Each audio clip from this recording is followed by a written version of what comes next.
सो hey guys, तो आज हम पढ़ने वाले हैं the rise of nationalism in Europe का लेक्चर 5।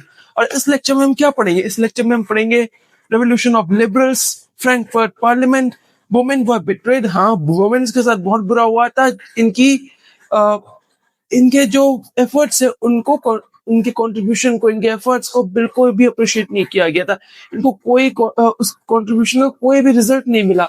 उसके बाद हम पढ़ेंगे end of Frankfurt parliament, this revolution fail. और उसके बाद अगली वीडियो कल आएगी जिसमें पूरा चैप्टर कंप्लीट कर देंगे क्योंकि कुछ ज्यादा ही लंबी होगी, छह लेक्चर्स ज्यादा है, तो इसलिए कल कंप्लीट कर देंगे। उसके बाद तुम्हारे ट्यूसडे को अराउंड एक वन शॉट आएगा पूरे लेक्चर का। So stay tuned. और हाँ, अब लेक्चर को स्टार्ट करते हैं। By the way guys, thank you so much for 16 subscribers. हमने इसी महीने लेक्चर चैनल को स्टार्ट किया तो तुम लोगों ने 16 सब्सक्राइबर्स करवा दिए, so thank you so much, love you all. And अब लेक्चर स्टार्ट करते हैं। Revolution of liberals. अब लिबरल्स को क्या चाहिए? सबसे पहले लिबरल्स के अंदर मिडिल क्लास को, मेनली उसमें मिडिल क्लास को क्या चाहिए था? Constitution, press freedom, United nation US नहीं है ये, यूनाइटेड स्टेट्स ऑफ अमेरिका नहीं है। यूनाइटेड नेशन मतलब होता है कि कोई भी एक बहुत बड़ा वो क्या कहते हैं, जैसे कि अगर पूरे एशिया यूनाइट हो जाए तो वैसा बोला जाएगा, तो वो है। अब यहाँ पे इनको कॉन्स्टिट्यूशन चाहिए था। क्यों? क्योंकि इनको पसंद नहीं था कि हम पे कोई किंग राज करे, कोई हम पे कोई भी रूल लगा दे जो मनाए। नहीं, एक सेट रूल्स हो, उसके दायरे में ही पूरी चीज चले, तो उन्हें चाहिए था कॉन्स्टिट्यूशन। फिर प्रेस फ्रीडम क्यों चाहिए थी? कि देखो कि उन्हें न्यूज सही मिल पाए। अगर कोई न्यूज वाला कुछ भी छापना चाहता है तो वो छाप सके, तो इसलिए प्रेस फ्रीडम। और यूनाइटेड नेशन इसलिए कि सब लोग एकजुट रह पाए, एक साथ रह पाए, एक इमोशंस के साथ, एक कंट्री की तरह कहला पाए कि हाँ, जैसे कि यूएस देख लो, इंडिया देख लो, सारे states at the end of the day United है। डिफरेंसेस होंगे लेकिन at the end of the day United है। तो ये बात थी। फिर उसके बाद आया Frankfurt parliament. Representative of Germany met in church and made constitution and set King Frederick William IV। तो ये था क्या? तो देखो, सबसे पहले इन्होंने, ये लोग एक चर्च में मिले। चर्च का नाम क्या था? सेंट पॉल चर्च का नाम था। और लोग मिलने के बाद जर्मनी के रिप्रेजेंटेटिव्स मिले और ने सोचा कि अच्छा, हम लोग ये करेंगे वो करेंगे, ठीक है। लेकिन इन्होंने क्या सोचा कि ठीक है, सब हो गया, चलो अब फेडरिक विलियम IV को, ये किंग का नाम था, इसको बोला कि ये लो, हमने कॉन्स्टिट्यूशन ये सब क्लियर कर लिया, अब तुम राजा बन जाओ और मजे करो। तुम राजा बन सकते हो लेकिन रूल के साथ चलोगे। किंग और उनकी आर्मी को बिल्कुल पसंद नहीं आया। एक सेकंड, ये क्या बकवास है? इतने से आल्टू फाल्टू रूल्स ना हटाओ। तो इन्होंने प्रेशर बनाया और ये पूरी फ्रैंकफर्ट पार्लियामेंट को डिसॉल्व कर दिया। लेकिन इनमें से एक चीज बाहर आई, वो ये थी कि वुमेन्स के साथ धोखा हुआ। कैसे? वो समझो।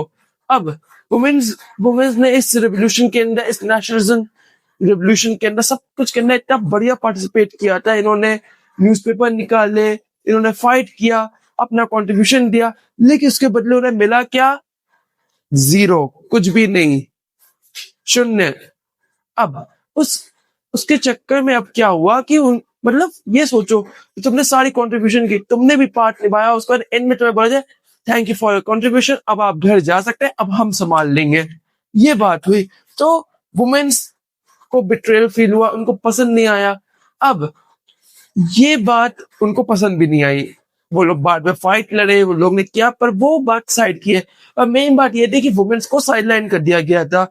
ये जो फेमिनिज्म वाला जो टर्म चलता है, तुम लोगों को लगता है कि ना, कि लड़कियां कह रही कि उन्हें ज्यादा चाहिए, वो स्यूडो फेमिनिज्म है, वो कुछ अलग, वो एक अलग पार्ट है। नहीं, फेमिनिज्म का टोटल मतलब जो एक एस्टेब्लिशमेंट हुई थी इस बात की, इस टर्म की, मेन ये था कि इक्वल राइट्स, मेन वुमेन्स दोनों equal pay, equal rights, equal responsibilities, equal work, equal सब कुछ एकदम इक्वल मिले, रिस्पेक्ट इक्वल मिले। अगर दोनों एक ही काम करें तो एक मतलब सोचो कि एक टीचर है और मतलब दो टीचर्स है, एक मेल और फीमेल, दोनों काम कर रहे हैं। अब एक काम कर रहा है 10 घंटे, दूसरा काम कर रहा है 10 घंटे, तो दोनों को सेम सैलरी मिलनी चाहिए, सेम रिस्पेक्ट मिलनी चाहिए और सेम पर्क्स भी मिलने चाहिए।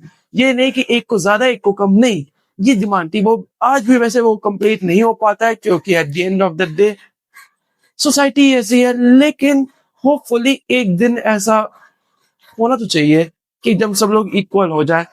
होपफुली तुम लोग ये पूरा करवा सकते हो। एक काम करो, इस वीडियो से छोड़ो, हर वीडियो में जहां भी हो hashtag equal rights for everyone छाप दो।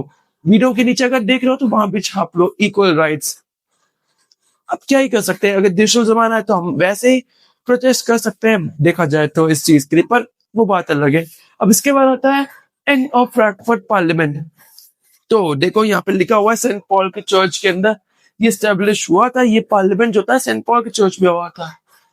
और तुम लोग ये see the image of Saint Paul, तुम्हारी बुक के अंदर भी इमेज है, एक बहुत बड़ी जगह है वहां पे।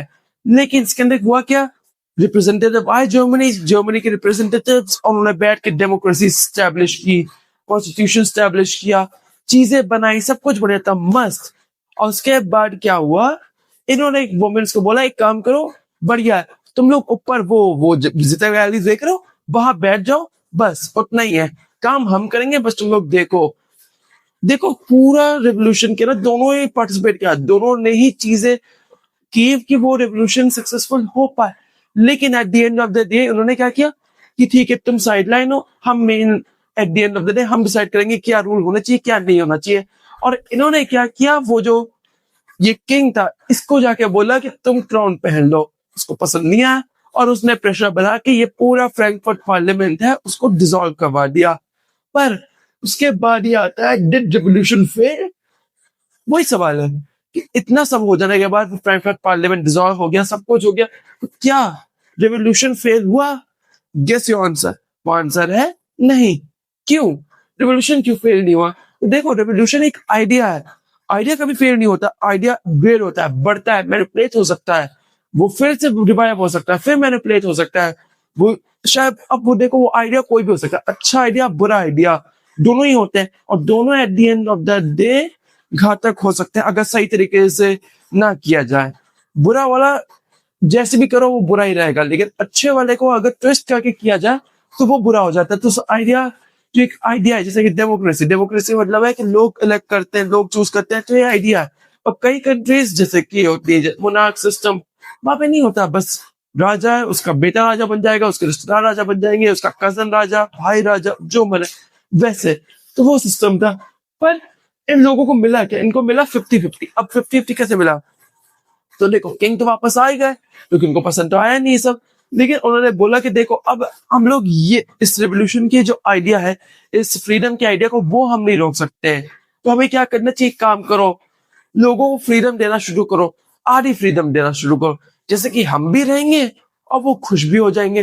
तो ये जो जीत थी वो ना कि पूरी जीत भी थी ना ही पूरी हार भी थी, लेकिन at the end of the day उन्हें कुछ तो मिला, और यही आइडिया आगे बढ़ता जाता है। और अगले वीडियो में हम लोग ये पूरा चैप्टर कंप्लीट कर देंगे, क्योंकि अब ये 5th लेक्चर और 6th लेक्चर में कंप्लीट करके एक वन शॉट वीडियो कंप्लीट करके हम लोग पढ़ेंगे क्या, अब अगला क्या पढ़ा जाए। हमने ये तो पढ़ लिया, अब गेस करते हैं क्या पढ़ना चाहिए हमें। इंग्लिश, चलो इंग्लिश ही पढ़ते हैं। साइंस तो पढ़ ही लिया था सबसे पहले हमने, कंट्रोल एंड कोऑर्डिनेशन। अब इसके बाद हम पढ़ेंगे इंग्लिश को। इंग्लिश के बाद क्या पढ़ सकते हैं, क्या मैथ्स पढ़ सकते हैं? मैथ्स मजेदार होगा, मैथ्स पढ़ेंगे। इस समय को मैं मना रहा हूँ, होपफुली अगर वो मान जाए तो तुम लोग की मैथ्स की वीडियो वो बनाएगा। सो या that's it, that's all for today. Hope तुम लोग को वीडियो पसंद आई होगी, पसंद आई होगी प्लीज सब्सक्राइब करना मत भूलना। 16 सब्सक्राइबर्स हो चुके हैं, thank you so much. Please subscribe करना जैसे कि हम लोग और जल्दी ग्रो कर पाए, और जल्दी हम लोग आगे बढ़ पाए। एंड या that's it for today. See you on the next video. Till then, take care and goodbye. And yeah, अब चलता हूँ मैं, और तुम लोग भी जाओ और एंजॉय करो अपने डे को।